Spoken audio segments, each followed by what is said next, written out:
archaeology is a load of rubbish. The only way we can really understand people from the past is if we dig up all the things they've chucked away. If you're working in any city in Britain, and especially in London, with its 2,000-year history, you will find a lot of rubbish. And a lot of that will be made up of animal bones. Now, if you've been digging for quite a few years, you get a bit blasé about all this stuff that you find every day.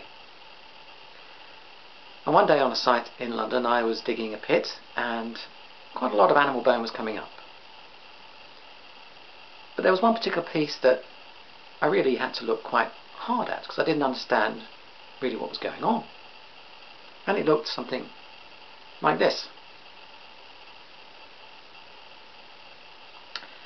But in this case, the difference was that there was a hole that had been drilled here and a hole that had been drilled at the other end as well.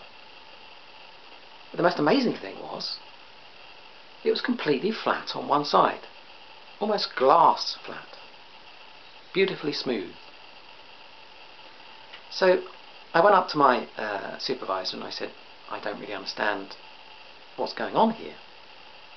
And he said to me, well, if you can have a guess as to what you think it is and what this piece of bone was used for, I'll buy you a pint. And if you can do that by the end of the day. So I said, okay, it's a deal. So I spent the day mulling it over and coming up with various ideas, and I go up to him and say, was it this? And he'll say no. See, was it that? And he'll say no. And in the end I had to give up, really. And I said, well, there goes my pint.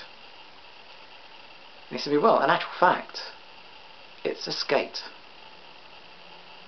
The two holes were for putting straps through and then attaching to the feet, and the glass smooth surface was caused by skating over the ice.